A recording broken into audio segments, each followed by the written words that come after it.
Okay, remember that they're changing my voice. In this video, we'll explore wisdom versus being lukewarm versus folly, versus clear-cut folly. Being lukewarm is also folly, but clear-cut folly. So wisdom versus lukewarm folly, if you will, versus folly.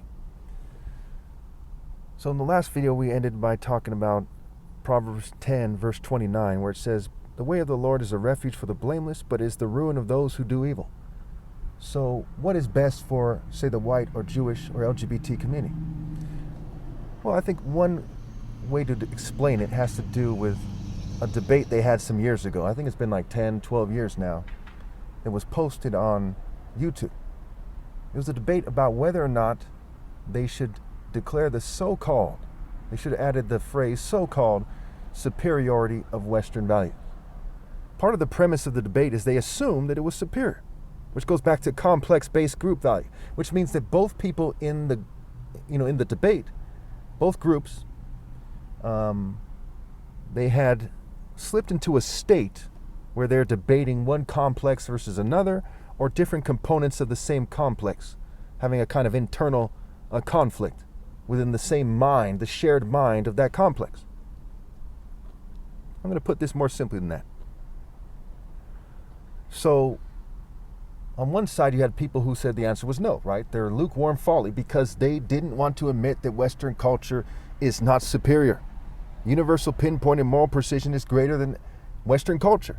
And some people throughout history had strived with all their heart to put moral precision before culture, right? 1 John 2:15, don't love the world or anything in the world. If anyone loves the world, love for the Father is not in them. Their own Bible, which is supposed to be central in their culture, is supposed to be sacred in their culture, says that they're wrong to think that their culture is superior.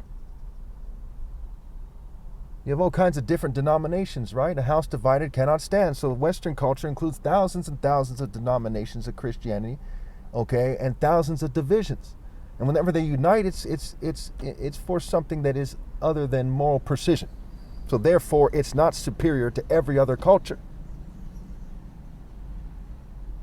Now again, it was their complex that prevented them from seeing that. And so they aren't in the way of the Lord and in the way of Western culture. But the way of the Lord is a refuge for the blameless, but is the ruin of those who do evil. So it's to their ruin. And we could see by who embraced the culture more, who was being ruined more, who was more in the essence of folly. So as you look at those two groups of mostly white people, and they're all in a kind of white spirit, Freemasons, boarding school type spirits, Ivy League schools, what have you, you could see definitively that the one who was less proud, had a complex that was blinding them less. And the one that was more proud had embraced the essence of folly.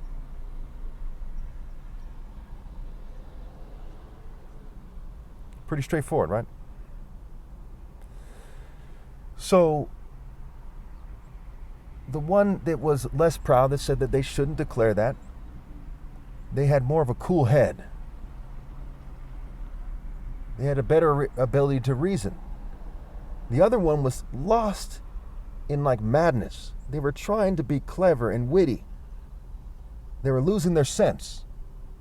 And they were coming into an artificial reality where it's magically a good idea to do what is not a good idea, which is to argue that falsehood is true. And so no matter what kind of fancy words they used, what kind of presentation style, what have you, they were unable to truly do a good job. They went into the debate with an impossible position. To everyone with sense, they lost. When they took a vote, people in the crowd decided they won because they're kissing up to the elite, what have you. But they failed to meet the burden of proof. When you have that position which is extremely illogical, and you're trying to argue that it's actually the case, you have to not just seem to beat your opponent, which they didn't really. The opponents did a pretty bad job trying to explain it, trying to explain why they're wrong. But you have to also beat the doubts in the minds of the viewers. The viewer says, I doubt that's a good idea. The Klan thinks it's a good idea. Prince Humperdinck, Lex Luthor types, the neo-Nazis, the Nazis. They think that's a good idea. The feudal lords from in Europe long ago, right? These guys are wrong, and their lifestyle testified that they're wrong. Just like the people who argued that they should declare that were from lifestyles that testified that they were wrong.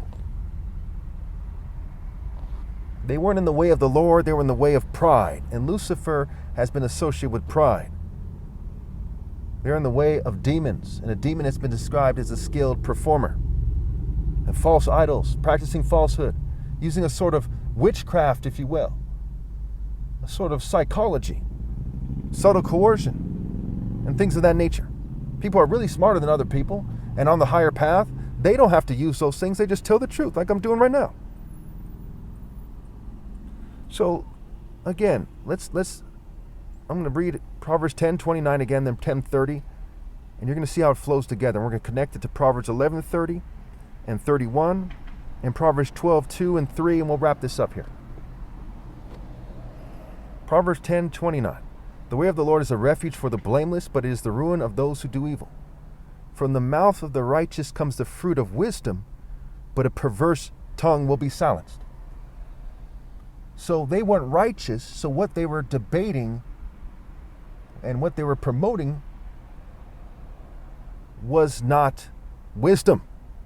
Because wisdom comes from the mouth of the righteous. And the righteous seek refuge in the Lord, right? The way of the Lord is a refuge for the blameless, for the righteous. So their debate, argument, what they were doing, the spirit of what they were doing was a spirit of ruining them. Proverbs 11:30. Or it's 11:30 or I guess it is 11:30. The fruit of the righteous is a tree of life, and one who is wise saves lives, right? And referring to souls. Okay, did Jesus save the flesh or did he save souls? Well, he caused a lot of people to get killed for saying he's right, getting persecuted all throughout history. So it's referring to souls, right? The way, the truth, and the life. You have to make these connections. You have to think it through. So Proverbs they're sayings that you have to think through. If the righteous receive their due on earth, how much more the ungodly and the sinner? So it's saying that for those of you who are atheists, you're arguing, well, that you think that there's no, and obviously there is, afterlife. Okay, it says, okay, even if you look at it that way, the righteous person's life is more valuable. He has a better life. It is better to be a truly righteous person than to be a Dick Dastardly-like person. To be a William, or Gacy the serial killer, or Jeffrey Dahmer. Okay, or some corporate guy ripping people off with some fair-weather chick who may as well be a prostitute on the bunny farm in Las Vegas. That's not a meaningful relationship. That's a childish relationship. It's like comparing the soldiers that mock Christ with the crown of thorns and the cape and so on and so forth to Christ. Those soldiers are like, well, to Christ as a character in the story. They're saying, hey, you're going to die and the soldiers are going to keep getting laid, right? Say things like merry-go-round, referring to the Virgin Mary, Mary Magdalene, what have you. They're saying immature frat boy stuff. But that shorter life of Christ is so profound, so much more worthwhile,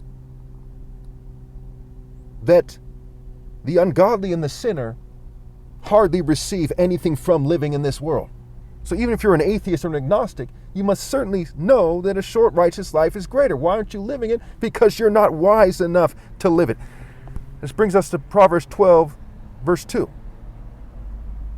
Good people obtain favor from the Lord, but he condemns those who devise wicked schemes. And the word devise is like the word devil.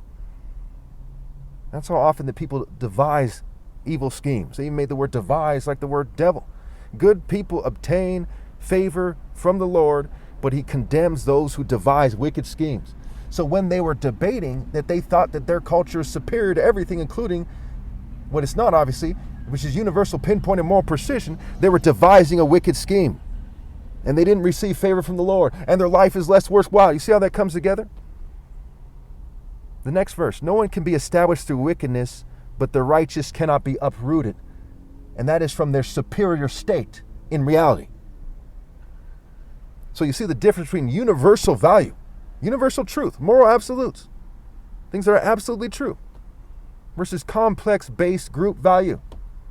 The value is to say heavy metal people, Gangsters with no higher cause, corrupt corporate people, corrupt government people, on and on and on and on. They have some kind of complex. Gold-digging females. If a female rejected a fleet of free Ferraris, expensive cars, for some old broke-down car at face value, you say, what the hell's wrong with you? How much more if she rejected Jesus for a mere conformist who doesn't live wisdom? If the righteous receive their due on earth, how much more the ungodly and the sinner? Which is saying the righteous is greater and more valuable universally than the ungodly and the sinner. And that wickedness creates females. Sometimes you see 5 generations alive at the same time, 3 generations, 5 generations, 3 to 5. It creates females who are too stupid to choose that fleet of free Ferraris over that free, old broke down car. And the real life version of that, right? Store riches in heaven, Matthew 6. She's too dumb. Her life is so pathetic and pitiful that she would choose a conformist over Christ. She would choose those guys who mock Christ and talk about how they get over on dumb females like that over the Son of God. Thank you.